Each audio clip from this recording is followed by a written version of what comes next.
I just got out of an acupuncture appointment, so I'm feeling kind of sleepy. I also just got back from Scottsdale last night. I was there for a week. I'm wanting to get back into a healthy routine, and I'm really focusing on my hormone health right now, and that is why I booked in this acupuncture appointment. I see Heather at Friday Health. I would highly recommend her. She's really nice. I saw her a few years ago. I just haven't done acupuncture since, but my cycle has been super irregular, so I'm hoping that this can help. I'm out of food, so I'm gonna go grocery shopping, and then we're headed home.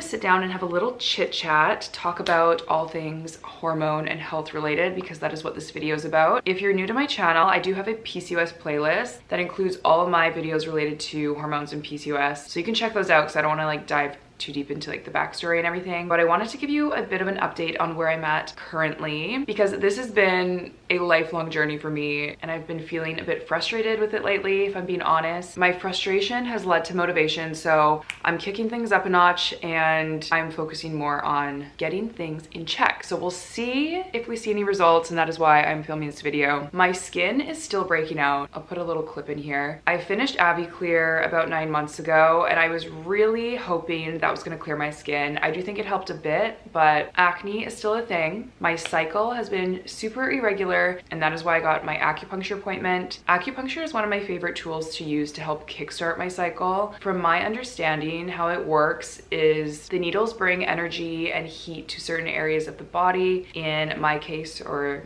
anyone who's going for like PCOS, infertility, you're likely going to be stimulating the ovaries. It just brings attention to areas that need attention. I've seen results from it in the past, so I'm hopeful that this is going to help kickstart that. But long-term diet, lifestyle, I think are kind of the foundation. So I wanted to talk about that a bit because I've tried a lot of different things in the past. Holistic, non-holistic, all sorts of things, topical, internal, and I have found some things that have worked. I did go through a phase where I had regulated my cycle, things were looking a little bit better, but I was doing so much, it just was not maintainable. So right now I'm trying to find a routine that is effective, maintainable, and that I can just stick with long term. One of the root causes, and probably the most common root cause of PCOS, is something called insulin resistance. In a way, it's a carb or sugar intolerance. I think different people have different tolerance levels. I don't know. I feel like for me personally, that's the hardest thing to get control out of, because I still want to enjoy life, but I also want to feel good. So I think there's like a middle ground, and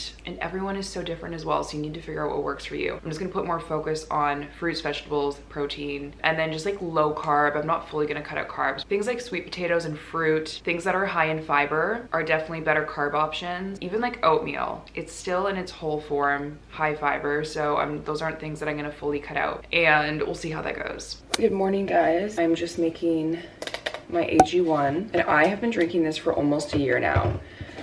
Also shout out to AG1 because they are kindly sponsoring this video. I just shake mine in this bottle. They also sent me this really nice glass cup with a straw and one of those little electrical whisks, but I don't know, I just find this is easier, so I don't usually use that method of mixology. I'm also going to be adding in a few of the D3 and K2 drops, and I always like to mention, if you order through my link, you will get a year supply of this free, as well as 5 of the travel packs. I briefly talked about this in a recent video where I was talking about my hair, and I was talking about how I finally got thicker, healthy hair. I've noticed the biggest change in my hair over the past 8 months, and I've been taking this for the past 8 months. So this potentially could have played a role. This is foundational nutrition, contains 75 different vitamins, minerals, superfoods, pre and probiotics. If you're missing out on certain things in your diet, this can just help fill in the gaps. This also contains ingredients that are good for supporting good gut health, liver health, stress levels, and those are all interconnected and can lead to good hormone health. Your body really does work all together. I always drink this before my coffee, so I'm gonna finish this and make my coffee.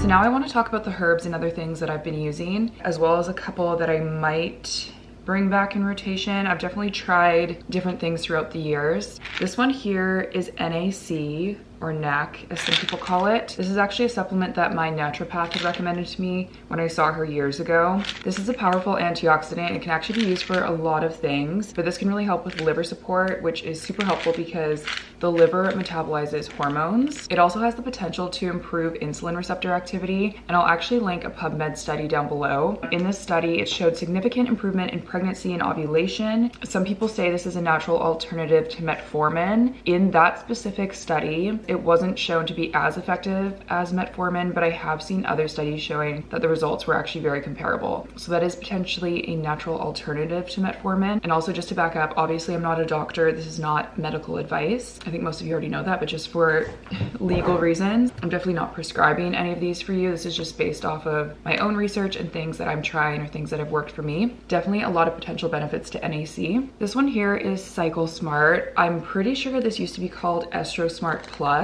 Pretty sure they just changed the name, but it says it stabilizes irregular menstrual cycles, relieves PMS symptoms. This has a blend of a bunch of different things, but it has chaseberry or Vitex, which I'll talk about in a second. It also has calcium diglucarate and DIM, which are the other ones that I'm going to talk about. This has probably been my longest standing hormonal supplement that I've used. I am back on this because I hadn't been taking it for a long time, but Vitex is definitely one of my favorite herbs for helping regulate the menstrual cycle. The only thing that came back in my blood work that was out of balance was my LH FSH ratio, and one time my prolactin was a little bit high, but I will say your LH and FSH levels are going to be different depending on the time or the point in your cycle. But for me, my LH is chronically high, which matches up with not having a period and not ovulating. And so Vitex can lower LH, which also lowers testosterone levels. It can also work for lowering prolactin levels. I've also seen some people say that you should avoid Vitex if you have high LH because it can raise LH. I've definitely seen some conflicting research on that. Again, you really just need to figure out what works for you. I think it can be quite frustrating when you're researching things because you can really find information to back up both sides of research in a lot of scenarios. So it really does just come down to what works for you. And I do feel like Vitex has helped me in the past. Herbs can be interesting and tricky to work with. Most of them aren't meant to be used consistently. You generally will take them for like a 3 to 6 month period, and then you go off of them and you should be able to maintain your results. For some people, you can be taking something that works and then it just stops working. So they can be kind of tricky, and maybe Vitex isn't working for me anymore. I just started taking this combo again. I was taking just Vitex and some like maybe other things in here were actually working for me instead. I don't know. It's really a lot of trial and error over here.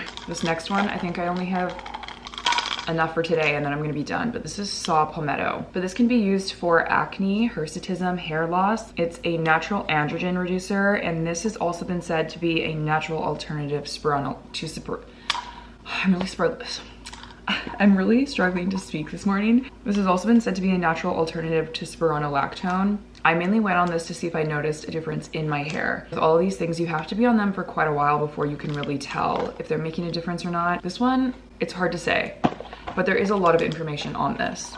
A couple of things that I'm not taking right now, but I potentially might go back on: black cohosh and myo-inositol. Myo-inositol is a super common supplement for PCOS. It can help with improving ovulation, insulin sensitivity or insulin resistance. I definitely think that's probably one of the top talked about supplements in the PCOS community, and it's just a powder. You can add it to whatever drinks you're having that day, so it's easy to take. I think you can get it in pill form as well. Okay, and then a couple teas that I want to mention. This is dandelion tea and this is spearmint tea. I have both of these every day. I generally have this one in the afternoon, this one in the evening. Sometimes I switch it up, but this is dandelion tea. It is a bitter herb, and bitter herbs are great for the liver. They support detoxification, and as I mentioned, liver health is super important for hormonal health.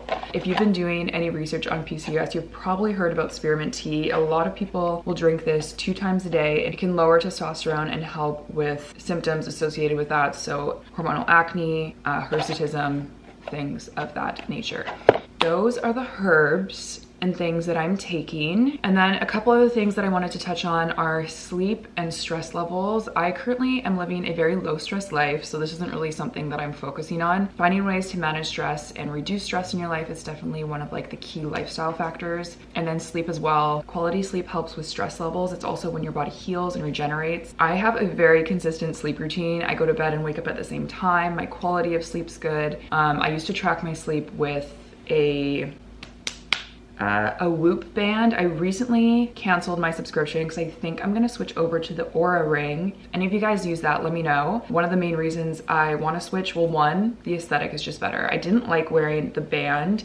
Did not go with most of my outfits. You can get a gold Aura ring, which will just match all my jewelry that I wear, and it tracks your sleep activity, and you can also sync it with natural cycles, which is the main reason that I would want to switch over to that, because I want to track my body temperature, ovulation, all of that. And I can definitely do a video on that. Maybe I'll buy that for myself as a Christmas present, because it's something I've been looking into. But yeah, if any of you guys have that and you use it with natural cycles, I would love to hear your feedback. Briefly touched on diet, and again, just like going back to diet, I never want to promote restricting specific food categories. I think the point I want to get across with that is just focusing on the foods that work for you and kind of crowding out the things that aren't working, but not looking at it in a restrictive way. I'm still gonna have a cookie on occasion.